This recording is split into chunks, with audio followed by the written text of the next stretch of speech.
ব্লগে আপনাদেরকে অনেক অনেক স্বাগত। তো আজকে চলে গেছিলাম মামা বাড়িতে। মামা বাড়িতে ছিল কালী পুজো। সত্যি কথা বলতে কোথাও ঘুরতে যাওয়ার কথা হলেই না মনের মধ্যে বেশ আনন্দ লাগে। তেমনই আজকে মামা বাড়িতে যাওয়া ছিল আমাদের। তো মামা বাড়িতে গেলাম। তো মামা বাড়িতে ছিল হচ্ছে কালী পুজো। তো এটা হচ্ছে মামা বাড়ির প্রতি বছরের পুজো। তো প্রতি বছরই এই শিবরাত্রির পরের দিন যে অমাবস্যা থাকে সে অমাবস্যাতে হয় পুজো। কোথাও ঘুরতে যাওয়ার কথা হলে আনন্দের সাথে সাথে কিন্তু মাথায় একটা চাপও থাকে যে বাচ্চা কাচ্চা নিয়ে বেরোতে গেলে সব কিছু গুছিয়ে গেছে বেরোনো কিন্তু ঠিক যায় না, আর গেলেও অনেকটা সময় লেগে যায়। তো টাইম মতন সেখানে একদমই পৌঁছানো হয় না।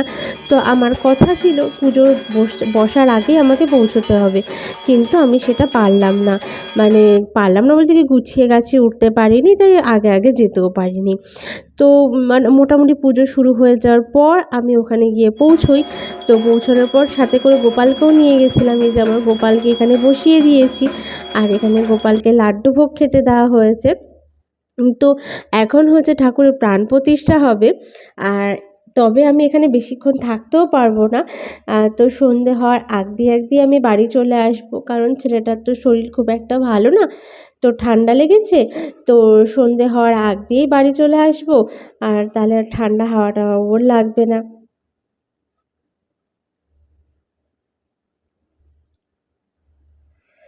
ও তারপর ছেলেকে পুজোর ওখানে দিয়ে মার কাছে দিয়ে আমি চারপাশটা তোমাদেরকে ঘুরে দেখিয়ে নিই। তো এখানে হচ্ছে খাবার জায়গা করেছে, আর এই যে হচ্ছে ঠাকুর মন্দির, আর ওই পাশটা করা হয়েছে রান্নার জায়গা। তো মেনুতে ছিল হচ্ছে ফ্রাইড রাইস, আলুর দম, রাধাবল্লভী, চানা মটর, চাটনি, আর মিষ্টি, আর হচ্ছে তোমার পাঁপড়। এই ছিল হচ্ছে মেনু।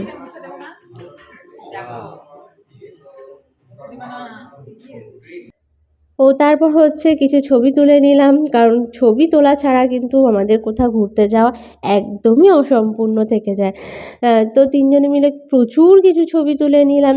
তারপর আস্তে আস্তে বাড়ি চলে এলাম। তো এখানেই আমি আমার ভিডিওটা শেষ করছি।